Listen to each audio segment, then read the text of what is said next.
I'm joined today by Nick Hayes, aka The Last DJ. How you doing, Nick? Absolutely all good. I've just come back from Not Silly Festival in Leicester, which Amazing. was Yeah, was that your first festival? my first festival at 69 years old, and what an experience! It was just absolutely fantastic. Uh, you know, it's a restricted festival where they only sell 500 tickets. Oh yeah, and everybody knew everybody. A lot of people have been going. They went last year, they went this year, and the organisers and the whole thing was fantastic. It was. I mean, I got there about 2 o'clock. I was playing at half 7, and I didn't leave till about 11. Not realising I might not be able to get an Uber back to the hotel, but I did get one in the end. Oh, But good, good. little things like that. But honestly, mind blowing experience. And they paid me as well, which was good. But the people there were just so kind and genuine. It was great. So Yeah, yeah. There's nothing like that intimate festival atmosphere where you get to know your neighbours and you bump into the same people over and over again. There's a certain sort of like family atmosphere, I think, at smaller ones like that. It's definitely what I'd prefer to the big ones. It sounds like a good starter one for sure. Yeah, good, and they've kept in contact after the festival with the organisers. nice. Which is good. So hopefully I might play there next year. And it's only Leicester, but it was quite, it's just a great experience. There's no other way to put it, really. It's great. So Yeah, I've been loving seeing all the videos you've been putting up of everybody dancing, and it looks like it was such a good time. And it wasn't too hot; you weren't melting. it was about 22 degrees, and they had all the tents up with seats and bales and everything to sit on. So it was actually the temperature was right for dancing. It was just actually not 30 degrees or anything. So Yeah, that's perfect. That's exactly what you want. And then have you got another festival coming up in September? but in September, I'm playing at the distillery in N17, Right. which is the guy who owns the distillery also has, I believe, built a nightclub on the side. So he distills gin during the day, and then in the evening he has parties. So and that's called that's I think that's done by who's done that? I think Hartronic. There's a Hartronic. I think are the organisers. So that's on the when's that? The 24th of September. So that's great. Looking forward to that one as well. That's a low ceiling venue, so it should be even more intimate and fun. Oh, So nice, nice, nice. So sorry, the distillery is where did you say? still is if I can pronounce it, I always get problems with this Tottenham. So you've just done Leicester. You're going to do Just Tottenham. Leicester, yeah, and then Leicester, and then we're going to be doing Bath and West Showground. Yeah, Sound City Festival. That's great, and that's I understand completely sold out now. There might be some day tickets left, but I understand that the whole festival's sold out, and I think it's 3,000, ticket venue, or maybe even more. So it's going to be great playing there, and I'm playing on the Friday night at 8 o'clock, and I think it shuts at 10:30. So I've got quite a good spot. I'm Yeah, quite pleased nice. with that.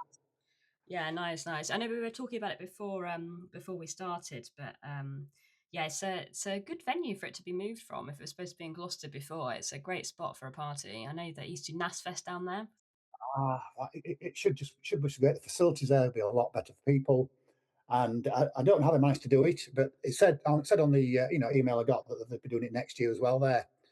But and I've learned one thing about doing. I've only done one festival. I've learned one thing. I have to, although my tracks are played live and I'm on the spot there playing. I also watch the crowd, and I was playing a lot of more dancey tracks rather than my hard techno festivals. So I've written a special set for Sound City, more dancey, if you know what I'm saying. Ah, that's fun. Okay, so it'd be a bit of a surprise then. Be a bit of a surprise because Not Silly was more dancey. But a lot of people there want me to play me hard techno, but a lot of them, because it was such a mixed crowd, a lot of them wanted more sort of music could dance to. And then I flipped it back for when I play in the distillery, where I've written really hard banging techno for that set because I know what they want. So it's just having to work with what you have to do. So I learned some. But fantastic. All the crowd were dancing, so I'm really pleased at Not Silly. It was just great. Yeah, nice. I mean, there's an art. It's an art in itself, isn't it? Reading the room, reading the dance floor, making sure that you're sort of catering to people whilst staying, Yeah, true to what you're doing. So yeah, that's great. Yeah, and then you're talking about, you play your tracks on the spot. yeah. For our listeners, we met up in person a few weeks ago, and we did have sort of we did go over a few of these things, but if you wouldn't mind telling us again, it'd be great, please, about the hardware that you're using. I've got my Syntact, and my second major piece of equipment is my Pioneer RMX 1000, which is a classic DJ effects machine.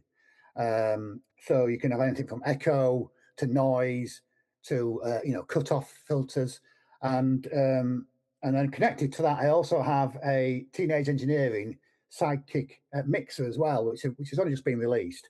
And the reason I bought that was because that's got a looper on it. So when I finish playing for an hour on the drum machine, I can loop my last track and then switch to another project on the Syntact and then play for another hour if I want. So that's Nice. a very recent addition, and I've had to learn how to use it properly and remember to press play, of course, which sometimes doesn't happen. Yeah, yeah. So So yeah, it's the great. simple things that catch us out, isn't it? What it is, and I think your brain goes to mush when you're playing live. I mean, it's just great. I've got a very simple setup. I always take a spare Syntac machine with me, but I originally started off on a Digitone, which is a 4-track synthesizer, and I could make some music on that, but I was limited to 4 different sounds. So the Syntac drum machine is very similar, and that has 12 different tracks on it. So you can make almost limitless different sounds on it and create music. So it's being used to actually play to people live, which it wasn't really designed for. It was really to be a supportive drum machine. But now I think everybody's using it now to play live. So been a great piece of kit. And do you use that still now when you're making your material for your clips on your bins, or is that been decommissioned now? I've bought a new Digitone, the new model now, and I play that just for fun. The Digitone has bought out a 16-track version, and it'll never replace a Syntac. I play that for fun, and I tend to write industrial dance on that because it's quite dirty when you're playing some of the sounds on it. But my main sound is mainly the Syntac, and I play the Digitone just to stimulate my brain because playing the same equipment can make you a bit stale. Yeah, and it's about having fun with it as well, isn't it? It doesn't always have to be for a purpose. Sometimes you can just be twiddling for the sake of just enjoying yourself. Today, honestly, I thought about this today, and funnily enough, I created a track today, and it was just for fun, and I absolutely love doing it. I made some ridiculously awful sounds on it. I thought I just love this. So that was great. My wife came and told me to turn it down, so I know it was bad. So if you come upstairs, turn it. So, but I've treated myself to some new speakers this week, so I've obviously been trying Oh, those as well. nice. What you got? I bought some IK Multimedia. They're the iLoud MTM Mark II monitors. They really are full professional monitors, and I've just been getting used to them today because I'm very conscious now that when I play at that festival, the sound systems are so different. Hmm. Whatever when you played on several different sound systems, you've got to try and get a middle line. So I was talking to one of my friends who owns a studio, and he's been DJing for 30 years, and he's told me buy some professional monitors and then buy a good old boom box and then play music for the boom box. And if it plays on a boom box good, it'll play on any festival speakers. Yeah, yeah. There's definitely something to that. I think you've got to test it across different things, haven't you? Does it sound good coming out of a phone speaker? Does it sound good coming out of a Yeah, boombox? Does it sound good coming yeah, out of a laptop? yeah, just yeah. to, just to check really that it's playing okay in mono, because I think a lot of club and festival systems are in mono. Yeah, you could be dead right because the when I was at Sound City. So when I was at Not Silly, they their system. I don't know if they'd hide it, but it looked like it had been around for a bit. But the sound was great. So you've got to be ready to what you're going to hit. Them at, some of the speakers might be faulty. You never know, but it sounded good, I think, anyway. So So you're talking about, you're getting advice from people about speakers, and you're sort of going through this like ever evolving process of which bits of equipment you're going to use and how you're going to test the sound. It's a fairly new enterprise for you, right? Like it's been a few years now, but you've sort of come into this a little bit later in life, no? yeah, well, I'm 69, and funnily you should say that was because I looked at somebody sent me a track I made in 2019 to say they were still listening to it. So I thought, well, it's a good, it's almost 7 or 8 years. So I started I finished a degree in business at 55 and I was very bored. And Mm, I thought retirement is still, 11 years away. And so I thought, well, I'll buy some decks and start to, DJ, and play out on DJ. And I was really terrible. Unfortunately, I was really bad, even with the best equipment in the world. I was like the worst syncer, even with the sync button. And so I decided, well, what happened was I didn't decide, I actually realized that I enjoyed cutting up the samples on the DJ equipment. And someone said to me, you're far better at that. So, I decided to go on the music production, journey, starting off with mm. Serato Studio. That's how the whole journey started. And with Serato Studio, it was made primarily for DJs to actually re-edit, music they were playing live and what they're recording, to drop edits underneath it and to remix it. But it was a great way to produce music. So I produced over 100 tracks on that, cutting up samples. And then I entered one of their competitions, and they had 8 prizes, and I won one of their 8 prizes, which completely shocked me. I think I was 57 when that happened. That would actually, and Nice. they didn't know who I was. They just went by you have to submit a 1 minute track. And Mm. I thought, this is, I can't believe this. And the prize was the software for life. So unbelievable prize I got. I was dead happy. That's very affirming, isn't it? Very affirming, and I was just shocked because if you meet many producers, talk to many producers, they've all got a lot of self doubt, and it made me start my journey, and then I had to right, think, what do I get next? And so then bought myself FL Studio, or Fruity Loops as it's known. And, Yeah. I love that, and I love making tracks on it, but I found there was no passion because it was just software. And you were learning about LFOs and oscillators, and it wasn't my music; it was samples. And that Mm. and that really shortly after that, I then saw somebody playing a synthesizer on YouTube, and that day, I basically ordered my Digitone second hand off eBay and said, "This is the route I'm going to go down." Yeah, nice. And then you went off to the open mics. Oh, that's right. Yes. So that was a few years later.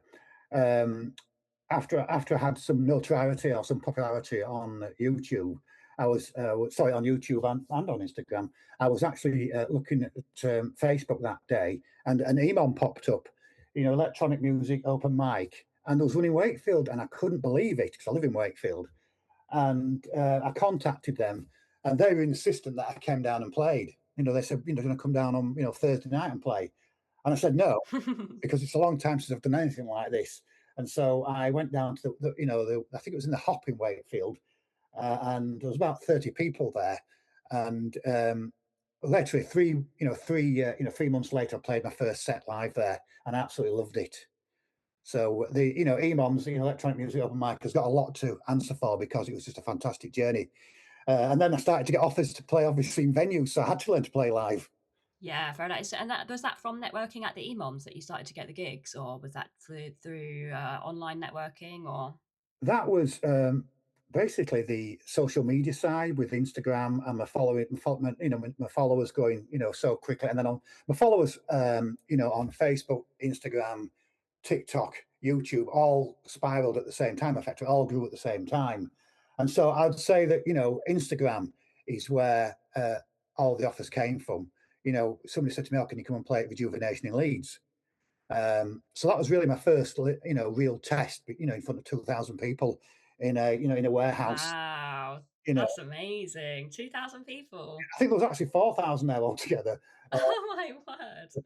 It was, Rejuvenation is very, very famous because I think it's been going 15 years, and they have some live people playing. They have DJs playing there, and I was playing in the hard.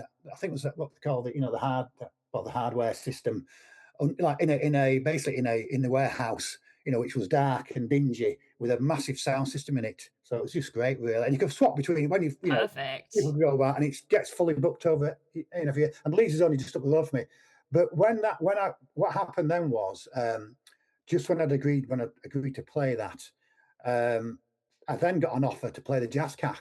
So it spiraled quite quickly to get some really nice venues very quickly just from playing on social media. It must feel pretty amazing to know that what you're doing, you're sharing it with so many people and it's been so well received that it's just naturally grown with this much speed, it's pretty incredible.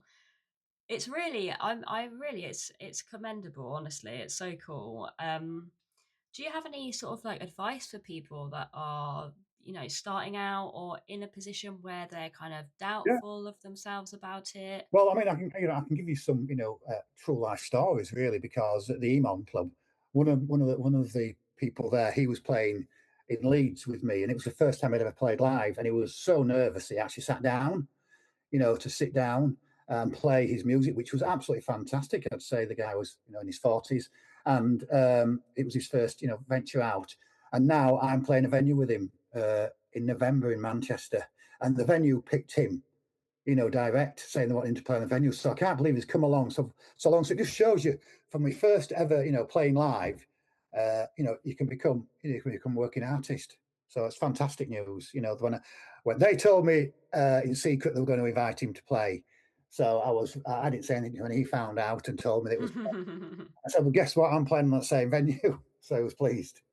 So, and there's two or three people at the EMOMs who I'm now playing on, uh, you know, live sets with. There was a gentleman called Infomode who was a friend of mine, and I played on a live set with him earlier this year, and he, came to an EMOM in Todmorden. He was playing there next to me, and then they get invited to play live.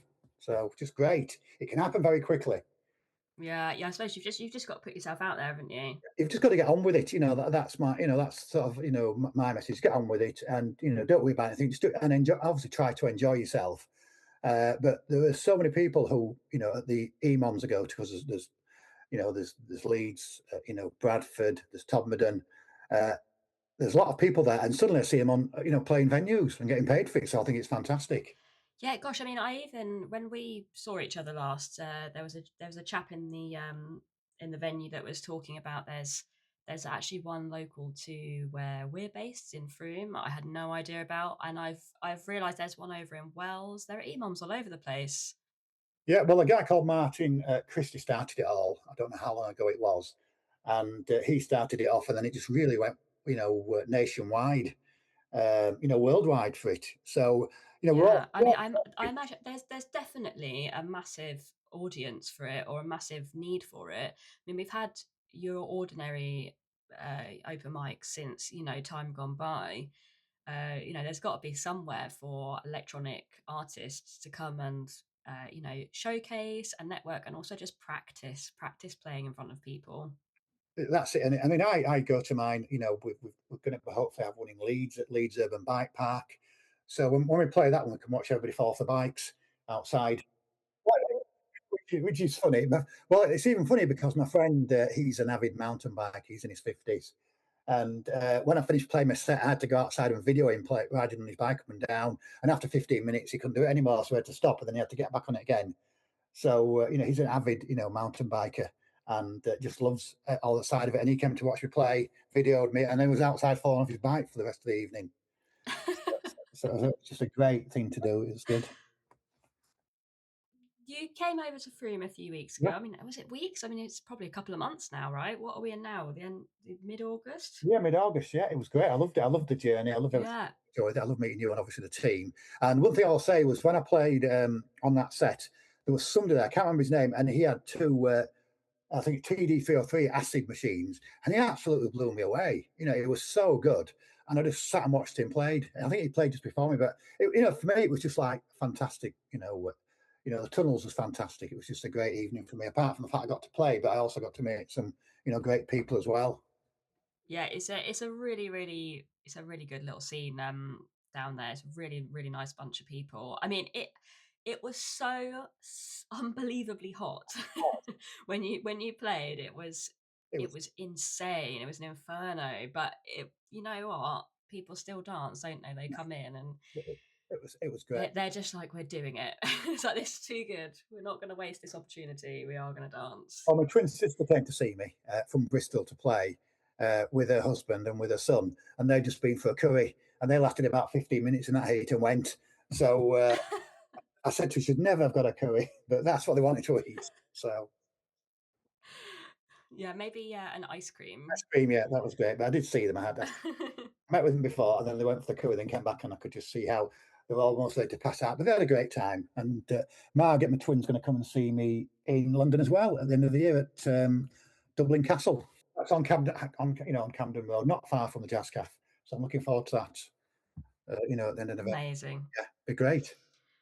Yeah. So, I mean, the only thing I was a little bit disappointed about at Take Me Out was the lack of wheelie bins. Oh, that's right. That's right. Well, when I play later on, they're going to get some wheelie bins for me as well. And it's I say at the Jazz Cafe. When I arrived at the Jazz Cafe for the sound setup, there were steam cleaning the most smelliest wheelie bin out that they'd been using the night before, and so I helped them steam clean too. And I literally had to mask my face. The smell was that bad, but we got them clean, and we had to put a sign on it. Please do not put rubbish in this bin. It's going to be part of the set. Because people kept walking by, don't they, and dropping stuff in it, thinking it was a genuine bin, but it was my set. So Oh, you've got to tape them shut. yeah, got to tape them shut. Yeah, but yeah. So venue, I didn't. What I did a mental health day at Wakefield Council. For their waste disposal section, and they had literally 8 wheelie bins for me because that's what their job was, dealing with waste disposal. So I had to decide what colour wheelie bins I wanted to play on. That was just fantastic. Colours I've never seen before. So it was quite. I think they're blue ones and green.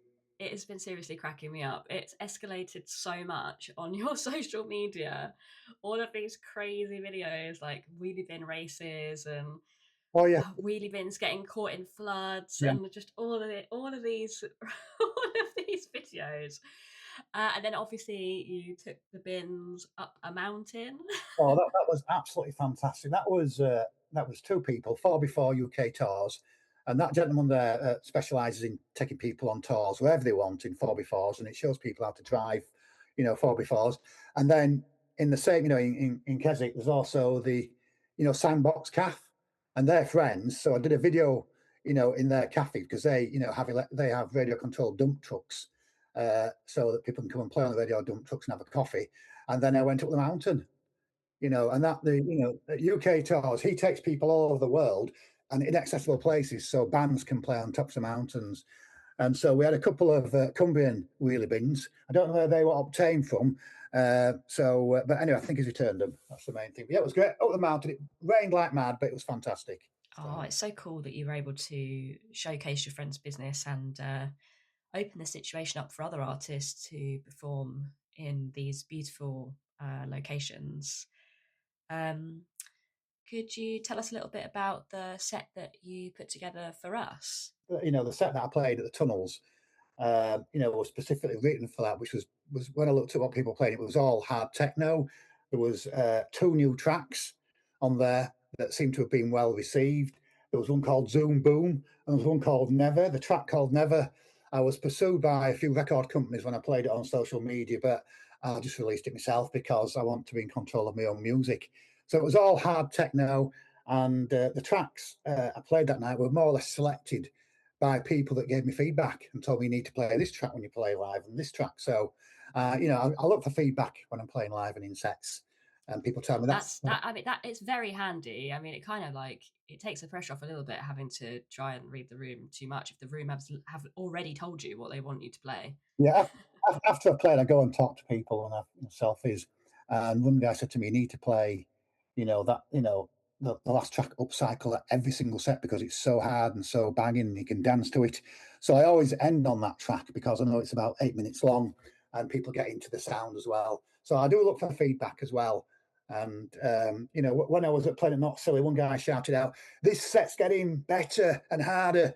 And then he shouts to the organizer, "Let him play for 2 hours." So that was a great thing to out. So it was good. Oh, that's awesome. So when you're limited for an hour, you've got to make the right decisions in that hour. Yeah, for sure. Yeah, yeah, yeah. And then the tracks that you played at Tech Now, it was quite. They're kind of the tracks that you put for the Naiad set, no? Yes, that's right. Yes. Oh, sorry. Yes, absolutely. They were the tracks. So I get. So you were my practice session. So I thought I'd play them, in the front bedroom and record them. And if there was anything I didn't like about it, I could change them before that I played them in the tunnels. So yeah, it was exactly the same set. There wasn't any changes.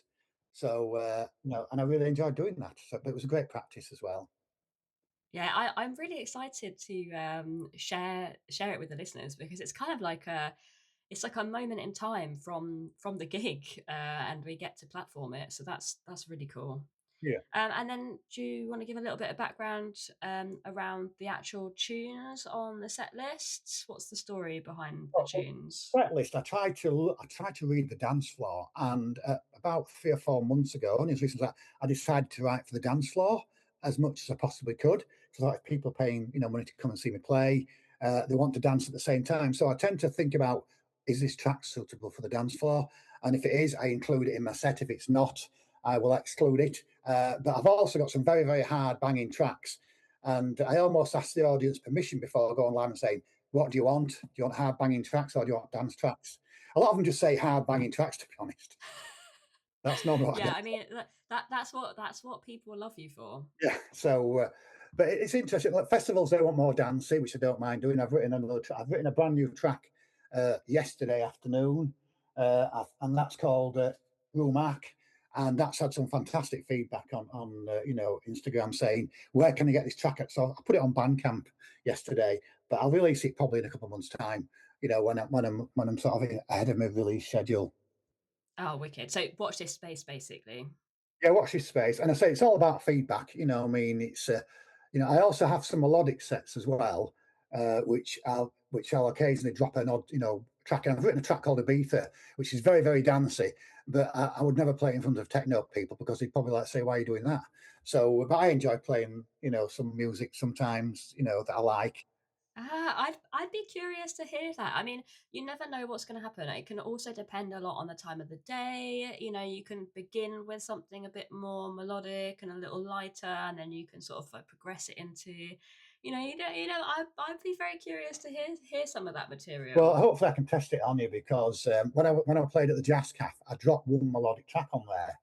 And afterwards, they came to tell me you actually broke the setup lovely with that fourth track you played.